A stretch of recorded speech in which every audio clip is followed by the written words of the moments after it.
மனிதனுடைய பாவத்திலிருந்து விடுதலை பெற ஒரே ஒரு வழி இயேசு கிறிஸ்துவின் ரத்தம். ரத்தம் சிந்துதல் இல்லாமல் பாவ மன்னிப்பு உண்டாகாது என்று வேத வசனம் சொல்லுகிறது.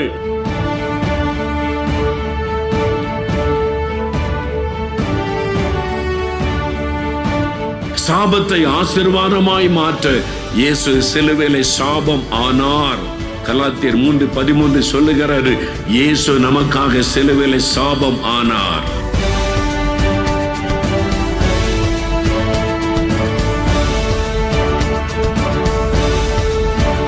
உங்கள் துக்கம் சந்தோஷமாக மாறும்.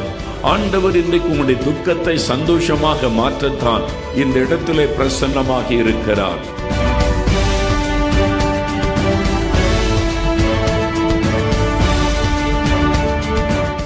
அருமையானவர்களே, வேதத்தில் இருந்து நாம் பார்ப்போமானால், வேதத்தில் யோபின் சரித்திரம்னு சொல்லி ஒரு சரித்திரம் இருக்குது. யோபின் சரித்திரம் என்று சொல்லி அந்த யோபின் சரித்திரத்தில் யோபை குறித்து சொல்லப்பட்டிருக்குது. கிட்டத்தட்ட 42 அதிகாரம் இருக்கிறது. அந்த யோபு மிகுந்த ஆஸ்தி உள்ளவனா, ஒரு செல்வந்தரா அவனோட வாழ்க்கையில் அவன் வாழ்ந்து வந்தான்.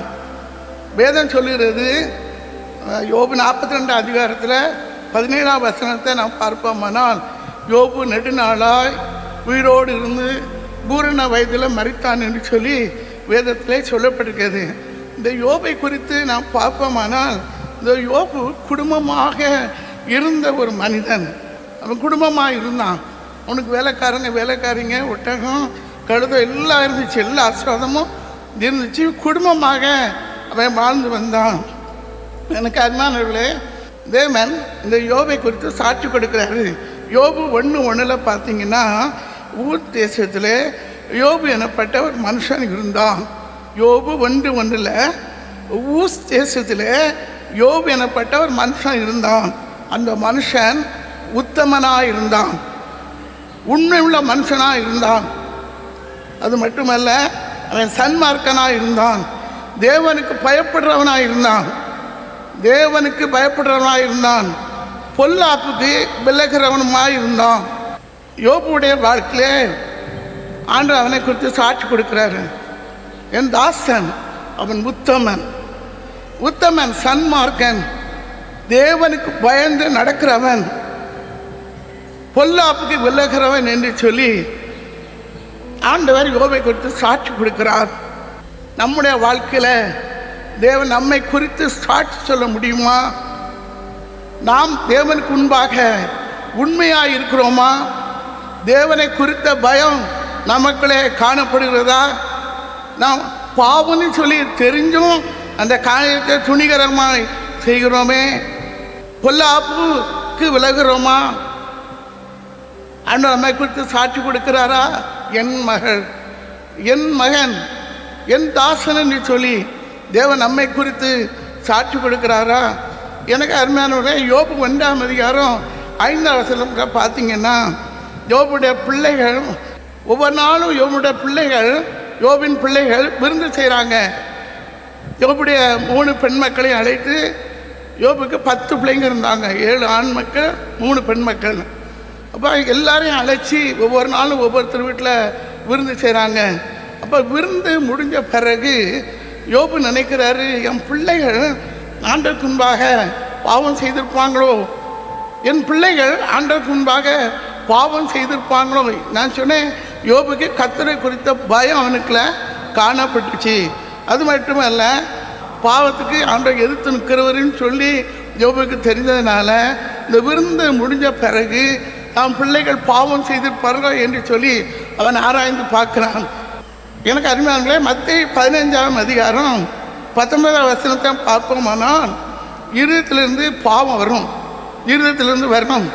அதாவது பொல்லாத சிந்தனை, விபச்சாரங்கிற பாவம், வேசித்தனம், அசுத்தம், காம விகாரம், வன்கண்ணு, களவு, இப்படிப்பட்ட பாவங்கள்லாம் இருதயத்திலிருந்து புறப்பட்டு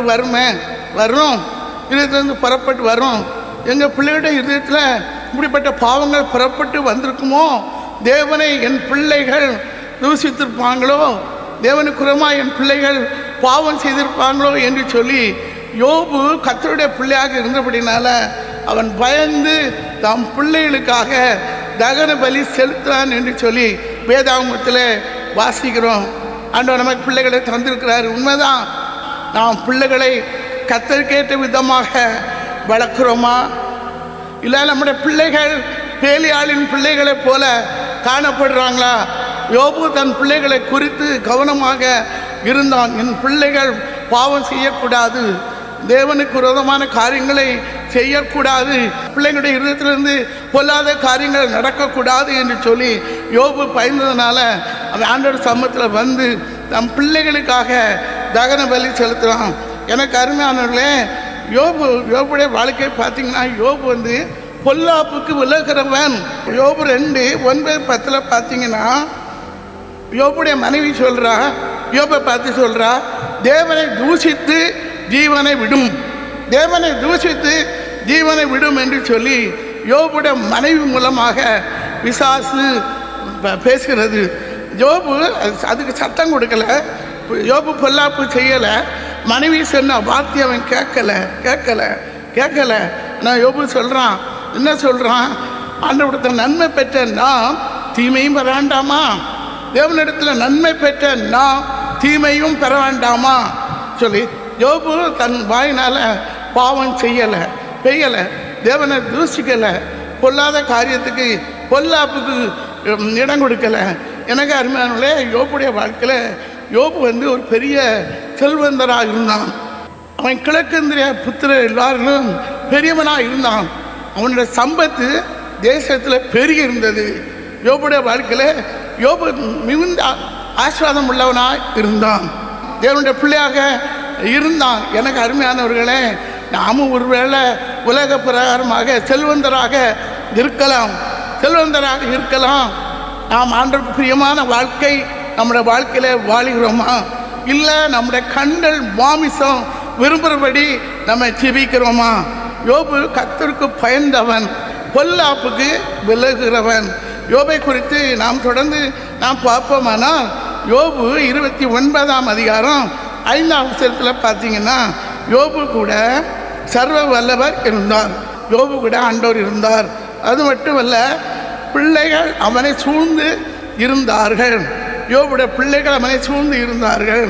யோபுல பார்த்தீங்கன்னா அவனுடைய பாதங்களை நெய்யினால் கழுவுனான். யோபை குறித்து 29ஆம் அதிகாரத்தில் சொல்லப்பட்டிருக்குது. தன்னுடைய பாதங்களை நெய்யினால் அவன் கழுவுனான்னு சொல்லி அவ்வளோ செல்வந்தராக அவன் இருந்திருக்கிறான், அவ்வளோ ஆசீர்வாதம் அவனுக்கு இருந்திருக்குது. எனக்கு அருமையானவர்களே, அது மட்டுமல்ல, பட்டணத்து வீதியில் அவன் நடந்து போகும்போது வாலிபர்கள் அவனை கண்டு ஒளிந்து கொள்வார்களாம். யோபு பட்டணத்தில் வீதியில் நடந்து போகும்போது வாலிபர்கள் அவனை கண்டு ஓடி ஒளிந்து கொள்வார்களாம். அது மட்டுமல்ல, எண்ணெய் காலை நெய்யினால் கழுவுனா, அதே போல் கண்மலையிலிருந்து எண்ணெய் நதியை போல ஓடி வந்து அவ்வளவாய் அவனுக்கு கண்மலையிலிருந்து எண்ணெய் ஓடி வந்து தான் அவ்வளவு செல்வமாக வசதியாக அவன் இருந்திருக்கான். நெய்யினால் காலை கழுவிருக்கிறான், கண்மலையிலிருந்து எண்ணெய் நதி போல புறப்பட்டு வந்திருக்குது. அது மட்டுமல்ல, பட்டணத்து வீதியில் போகும்போது வாலிபர்கள் அவனை கண்டு ஒளிந்து கொள்வார்கள். எதுக்கு அவங்க முதியவர்கள் வந்து அவனை யோபை பார்க்கும்போது எழுந்து நிற்பார்கள், மரியாதை செலுத்துவார்கள். அவ்வளோ செல்வந்தனாக இருந்தால் அந்த முதியவர்கள் மரியாதை கொடுத்தாங்க. பிரபுக்கள் பேசிக்கிட்டு இருப்பாங்க. யோபை கண்ட உடனே பேச்சை நிறுத்திட்டு தங்கள் வாயை பொத்தி கொண்டார்கள் என்று சொல்லி வசனம் சொல்லுகிறது. ஊரில் பெரியவங்க இருந்தால் பேசிக்கிட்டே இருப்பாங்க, அதே போல் தான் அங்கேயும் பேசிகிட்டு இருந்திருப்பாங்க பட்டணத்தில். ஆனால் யோபை கண்ட உடனே பெரியவங்க சத்தம் விடாமல் அமைதலாக இருந்தாங்க. அவ்வளோ பெரிய தேவனுடைய மனுஷன், அவ்வளோ மரியாதை உள்ளவனாய் கனம் உள்ளவனாய் இருந்தான் என்று சொல்லி யோபை குறித்து சொல்லப்பட்டிருக்குது. நெய்யினால் தன் கால்களை கழுவினான், கண்மலையிலிருந்து எண்ணெய் பெறப்பட்டு வந்தது. பிரபுக்கள் வாயை பொத்துனாங்க, வாலிபர்கள் யோபை கண்டபோது ஓடி ஒளிஞ்சாங்க, பெரியவங்க எழுந்து மரியாதை செலுத்தினாங்க. அவ்வளவு கனம் பெற்றிருந்தான் யோபு. யோபு வந்து பெரிய செல்வந்தராக இருந்தான்னு சொன்னேன். அது மட்டுமல்ல, அவனுக்கு மனைவி பிள்ளைகள் இருந்தார்கள், வேலைக்காரர்கள் இருந்தார்கள். குடும்பமாக அவன் வாழ்ந்து வந்தான். செழிப்போடு அவன் வாழ்ந்து வந்தான். எனக்கு அருமையானவர்களே, ஆண்டவர் நம்மையும் ஆசீர்வதிக்கணும். ஆண்டவர் கொண்டு வந்திருக்காரு, இந்த ஜெபத்தை கொண்டு வந்திருக்காரு. நம்மையும் நம்ம எல்லாரையும் ஒவ்வொருவரையும் ஆண்டவர் ஆசீர்வதிக்கணும். யோபுடைய வாழ்க்கையில் ஆண்டவர் ஆசீர்வதிக்கிற தேவனாய் கடந்து வந்தார். யோபின் தேவன் எப்படிப்பட்டவர்? யோபின் தேவன் எப்படிப்பட்டவர்? யோபின் தேவன் ஆசீர்வதிக்கிறவர். யோபின் தேவன் ஆசீர்வதிக்கிறவர். யோபை தேவன் ஆசீர்வதித்து வைத்திருந்தார். எல்லா ஆசீர்வாதமும் அவனுக்கு இருந்தது. நமக்கும் கர்த்தருடைய ஊழியத்தை செய்கிற நமக்கும், ஆண்டவருக்காக பிரகாசிக்கிற நமக்கும் ஆண்டோட ஆசீர்வாதம் இருக்கணும். ஆண்டோட ஆசீர்வாதம் இருக்கணுமா இருக்கக்கூடாதா? ஆண்டோட ஆசீர்வாதம் நமக்கு இருக்கணும்னு சொன்னால் நாம் ஆண்டோட பிள்ளையாக இருக்கணும். நாம் ஆண்டோட பிள்ளையாக இருக்கணும். வேதம் வாசிக்கணும், செபிக்கணும். அவருக்கு பிரியமான பிள்ளைகளாய் நாம் வாழணும். அவருக்கு பிரியமான பிள்ளைகளாய் நாம் வாழணும். எல்லா ஆசீர்வாதங்களையும் யோபு பெற்றிருந்தான். 1ஆம் அதிகாரம், யோபு 1ஆம் அதிகாரம் 3ஆம் வசனத்துக்கு பின்பதில் பார்த்தீங்கன்னா, கிழக்கித்திய புத்திரர் எல்லாரிலும் பெரியவனாக இருந்தான். தேவன் யோபுடைய குடும்பத்தை சுற்றி வேலி அடைத்து பாதுகாத்து வைத்தார். வேதாகமத்தில் நாம் பார்க்கும்போது ஆண்டவர் ஆபிரகாமை ஆசீர்வதித்தார். ஆபிரகாம் பொன்வெளியுடைய சீமானாக இருந்தான். எல்லா ஆசீர்வாதமும் பெற்று ஆபிரகாம் இருந்தான். ஈசாக்குடைய வாழ்க்கையில் ஈசாக்கை தேவன் ஆசீர்வதித்தார். யாக்கோப்பை தேவன் ஆசீர்வதித்தார். ஆபிரகாமை ஆசீர்வதித்தார். ஈசாக்கை ஆசீர்வதித்தார். தேவன் யாக்கோப்பை ஆசீர்வதித்தார். அவர் உங்களையும் ஆசீர்வதிப்பார். அவர் உங்களையும் ஆசீர்வதிப்பார். உங்களோட குடும்பத்தையும் ஆசீர்வதிப்பார். உங்கள் தொழிலையும் ஆசீர்வதிப்பார். உங்களை பெருக பண்ணுவார். எனக்கு அருமையானவர்களே, தேவனுடைய ஆசீர்வாதம் நமக்கு இருக்கணும். தேவனுடைய ஆசீர்வாதம் நமக்கு இருக்கணும். யோபுடைய வாழ்க்கையில் தேவனுடைய ஆசீர்வாதம் யோபுக்கு இருந்தது. ஒரு நாளில் ஒரு சகோதரி கணவரோடு கூட என்னை பார்க்க வந்தார்கள். அவர்கள் என்னிடத்தில் சொன்னார்கள். என்னை பார்த்ததும் 2 பேரும் அழுதார்கள். நான் அமைதியாக பார்த்து கொண்டு இருந்தேன். எனக்கு என்ன காரியம்னு சொல்லி தெரியாது. அவங்க அழுது கொண்டிருந்தார்கள். நான் அழுது முடிக்கட்டும் என்று சொல்லி அமைதியாக இருந்துவிட்டு திரும்ப நான் அவர்களோடு பேச ஆரம்பித்தேன். அப்பொழுது அவர்கள் என்னிடத்தில் சொன்னார்கள், நாங்கள் செல்வந்தராக இருந்தோம். நாங்கள் எங்கள் குடும்பத்தில் மிகுந்த ஆசீர்வாதமாக இருந்தோம். எல்லா ஆசீர்வாதமும் எங்களுக்கு இருந்துச்சு. எல்லா ஆசீர்வாதமும் இருந்துச்சு. சொந்த வீடு, நல்ல பெரிய வீடு இருந்துச்சு. வீடு இருந்தது, கார் இருந்தது, பங்களா இருந்தது, வசதி இருந்தது, எல்லாம் இருந்தது. அப்போ நாங்கள் ஆண்டவரை தேடுவோம். அப்பொழுது நாங்கள் ஆண்டவரை தேடுவோம். தினந்தோறும் வேதத்தை வாசித்து செபித்து தனி ஜெபம் பண்ணுவோம். குடும்பமாக ஜெபம் பண்ணுவோம். வாரத்தில் ஒரு நாள் உபவாசித்து ஜெபம் பண்ணுவோம். தேவன் எங்களை ஆசீர்வதித்தார். எங்களோட சம்பத்து பெருகிற்று. யோபை போல எங்களோட சம்பத்து பெருகிட்டு குடும்ப ஆசீர்வாதமாக இருந்தது. நல்ல வசதியாக நாங்கள் வாழ்ந்தோம். பணம் பெருக பெருக குடும்பத்தில் ஆசீர்வாதம் பெருக தேவனை விட்டு விலகி விட்டோம். பணம் கண்ணை மறைத்து விட்டது. அவ்வளவு பணம் வந்தது. ஆண்டவர் எங்களை ஆசீர்வதித்திருந்தார். இன்றைக்கு எங்களிடத்தில் ஒன்றும் இல்லை, காரும் இல்லை, வீடும் இல்லை, ஒன்றும் இல்லை. ஒரு சின்ன வீட்டில் இருக்கணும். பல லட்ச ரூபாய் கடன் மத்தியில் நாங்கள் இருக்கிறோம். ஏன் நல்லா வாழ்ந்திருக்கீல்ல, ஏன் அப்படின்னு சொல்லி கேட்ட போது தேவனை மறந்து விட்டோம். எங்களுக்கும் தேவனுக்கும் எந்த தொடர்பு இல்லை. தேவனை மறந்து விட்டோம். ஆலயத்துக்கு சொல்ல மாட்டோம். வேதம் வாசிக்கிறது இல்லை, செபிக்கிறது இல்லை. எல்லா ஆசீர்வாதமும் எங்களை விட்டு எடுபட்டு போயிட்டு கடியோடு நிற்கிறாங்க. கடன் பிரச்சனையில் இருக்கிறோம். காரும் இல்லை, ஒன்றும் இல்லை. நாங்கள் இப்போ பஸ்ஸில் ஏறி போகிறோம், ட்ரெயினில் ஏறி போகிறோம், கஷ்டப்படுறோம். தேவனை மறக்கக்கூடாது. நம்மை சிருஷ்டித்த, உருவாக்கின, நம்மை படைத்த, ஆசீர்வதித்த ஆண்டவரை நாம் மறக்கக்கூடாது. ஒரு நாளும் மறக்கக்கூடாது. ஆண்டவருக்கு முன்பாக நாம் உண்மையாக இருக்கணும். ஆண்டவருக்கு முன்பாக நாம் உண்மையாக இருக்கணும். வேதத்தை வாசிக்கணும், வேதத்தை நேசித்து வாசிக்கணும், செபிக்கணும். ஆண்டவருக்கு பிரியமில்லாத காரியத்தை நம்ம விட்டு அப்புறப்படுத்தணும். பரிசுத்தமான வாழ்க்கை வாழும்போது தேவன் நம்மை ஆசீர்வதிப்பார். தேவன் நம்மை ஆசீர்வதிப்பார். நம்முடைய குடும்பங்களை தேவன் ஆசீர்வதிப்பார். எனக்கு அருமையானவரே, ஒரு நாளில் ஒரு வீட்டில் நடந்த ஒரு ஜெபக்கூடத்துக்கு கடந்து போயிருந்தேன். அப்பொழுது இந்த வீட்டில் ஜெபம் நடந்து கொண்டிருந்தது. நான் அங்கே இருந்தேன். எப்படி ஜெபம் நடத்துகிறாங்க, என்ன செய்கிறாங்கன்னு சொல்லி பார்ப்போம் என்று சொல்லி நான் அங்கே இருந்து கொண்டிருந்தேன். அப்பொழுது ஒரு சகோதரி ஒரு சாட்சியை சொன்னார்கள். நான் கேட்டுக்கொண்டிருந்தேன். அதாவது நான் ஒரு பெரிய செல்வந்தர் மனைவி. ஆனால் நான் யார்கிட்டையும் பேச மாட்டேன். கோயிலுக்கு போவேன், நல்லா ட்ரெஸ் பண்ணிட்டு போவேன், தனியாக ஒரு இடத்துல உட்காந்துட்டு அப்படியே வந்துடுவேன். நானும் அப்படி தான், என் கணவரும் அப்படி தான், பிள்ளைகளும் அப்படி தான். போயிட்டு வந்துடுவோம். யார்கிட்டையும் பேச மாட்டோம், யாருக்கும் எந்த உதவியும் செய்ய மாட்டோம், கோயிலுக்கு போவோம், கூட்டத்துக்கு போக மாட்டோம், எந்த கூட்டத்துக்கு நாங்கள் போக மாட்டோம். வீட்டில் இருப்போம். யாராவது உதவி கேட்டு வந்தால் நம்ம பணத்தை எடுத்து அவங்களுக்கு ஏன் கொடுக்கணும்? நம்ம பணத்தை எடுத்து, நம்ம கணவர் சம்பாத்தியம் பண்ணுற பணத்தை எடுத்து நாம் ஏன் மற்றவர்களுக்கு கொடுக்கணும்? கொடுக்கக்கூடாதுன்னு சொல்லி நான் இருப்பேன். அவ்வளோ திமிராக நான் இருப்பேன். ஆனால் என் வாழ்க்கையில் நடந்தது என்ன தெரியுமா? யாருக்கும் ஒன்றும் கொடுக்க மாட்டேன். ஒரு 5 பைசா கூட கொடுக்க மாட்டேன். அப்படி தான் நான் வாழ்ந்து வந்தேன். என்கிட்ட இருக்கிற செல்வம் நாங்கள் சம்பாத்தியம் பண்ணது. நாங்கள் எங்கிடத்தில் இருக்க செல்வத்தை எடுத்து யாருக்கும் கொடுக்கக்கூடாது. யாரும் உதவி கேட்டாலும் நான் கொடுக்க மாட்டேன். அப்படிப்பட்ட ஒரு பெண்ணாக நான் இருந்தேன். அப்போ அவங்க சொல்கிறாங்க, என்ன சொல்கிறாங்கன்னா, என் தலையில் ஒரு கட்டி வந்துச்சு. அது டாக்டர் கேன்சர் கட்டின்னு சொல்லிட்டாங்க.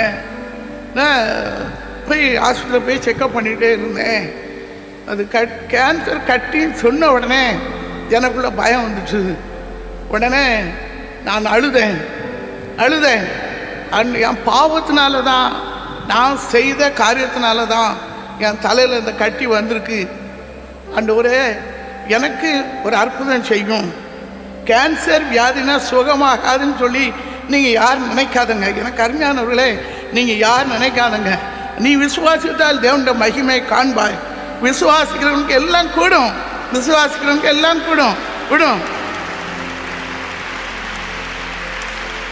அப்போ அந்த கட்டி இருந்த உடனே இந்த சகோதரி அழுது கொண்டே இருந்திருக்காங்க. அதுக்கு பிறகு என்ன செஞ்சுருக்காங்க? ஆண்டவரே, நான் செய்த காரியத்தெல்லாம் எனக்கு மன்னியும், நான் செய்த பாவத்தெல்லாம் மன்னியும், எனக்கு இறங்கும் ஆண்டவரே, எனக்கு இறங்கும்.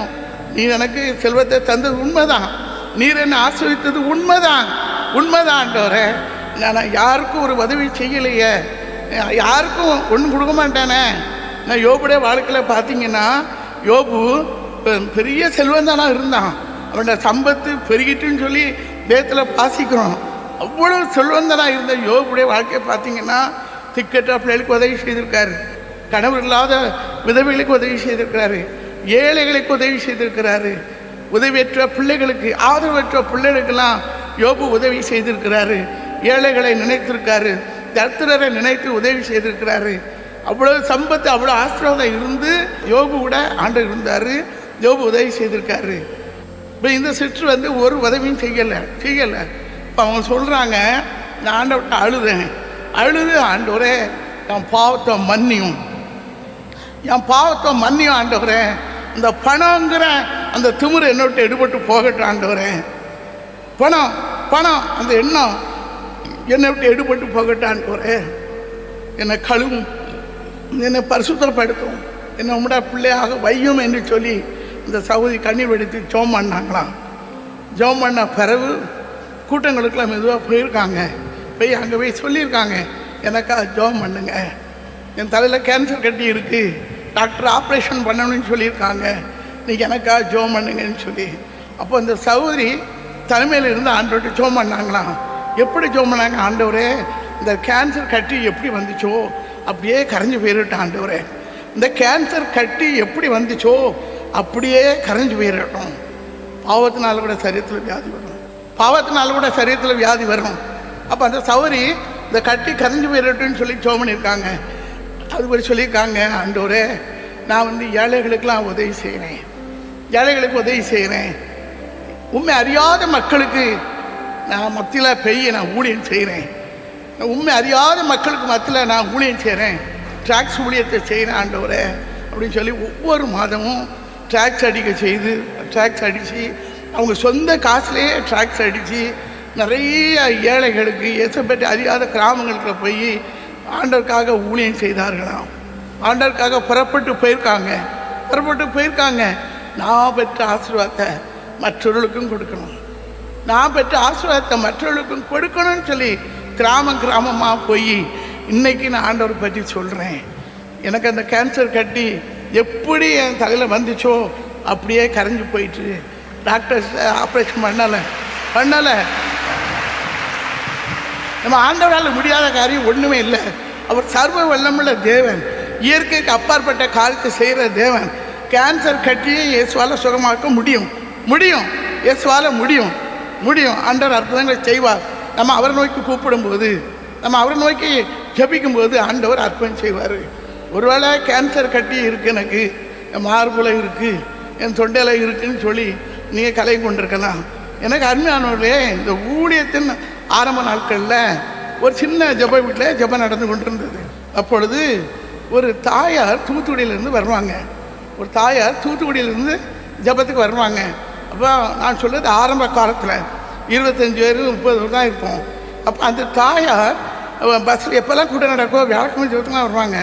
அப்போ ஒரு நாள் அவங்க சொன்னாங்க, நான் இயேசுவை பற்றி அறியாதவா, ஆனால் நான் இந்த கூட்டத்துக்கு வாரேன், இப்போ நான் இயேசுவை பற்றி அறிஞ்சிருக்கிறேன். ஒருவேளை நீங்களும் இயேசு அறியாதவங்களா அந்த இடத்துல வந்திருக்கலாம். மோகன் பிரதர் இருப்பாங்க, அவங்கள்ட்ட ஜெபம் பண்ணிட்டு போகலாம், ஆண்டவர் அர்ப்பணம் செய்வார்னு சொல்லி நீங்கள் வந்திருக்கலாம். ஆனால் இயேசுவை பாருங்கள், அவர் இங்கே தான் இருக்கார். அவர் உங்களுக்கு அற்புதம் செய்வார். அவர் இயேசு இங்கே தான் இருக்கார், உங்களுக்கு அற்புதம் செய்வார். எனக்கு அருமையானவர்களே, நம்ம ஆண்டவரை விசுவாசிக்கும் போது, நம்ம ஆண்டவரை கூப்பிடும்போது அவர் அற்புதம் செய்வார். நீங்கள் இயேசுவை அறியாத குடும்பத்திலேருந்து நீங்கள் இங்கே வந்திருக்கலாம். இயேசு எனக்கு ஒரு அற்புதம் செய்வாரா, என் வாழ்க்கை ஆஸ்வதிப்பாரா என்று சொல்லி இங்கே இந்த இடத்துல வந்திருக்கலாம். யோபை ஆஸ்வதித்த தேவன் உங்களோட வாழ்க்கையில் உங்களை ஆஸ்வதிப்பார். தினந்தோறும் வேத வாசிங்க, ஜெபம் பண்ணுங்க, ஆண்டவருக்கு முதலிடம் கொடுங்க, ஆண்டவரை கனப்படுத்துங்க. அவர் உங்களை கனப்படுத்துவார். அவர் உங்களை தூக்கி சுமப்பார், உங்களை நடத்துவார், உங்களை ஆஸ்வதிப்பார், உங்களோட கையின் பிராசத்தை ஆஸ்வதிப்பார். அவன் செய்வதெல்லாம் வாய்க்கும் என்ற வார்த்தையின்படி ஆண்டவர் உங்களோட கையின் பிராசத்தை வாய்க்க பண்ணுவார்.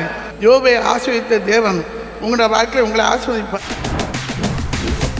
இயேசு விடுவிக்கிறார் யூடியூப் சேனலை சப்ஸ்கிரைப் செய்திடுங்கள். சப்ஸ்கிரைப் பட்டனை கிளிக் செய்து பெல் சின்னத்தையும் கிளிக் செய்து அன்றாட புது நிகழ்ச்சிக்கான தகவலை பெற்றிடுங்கள்.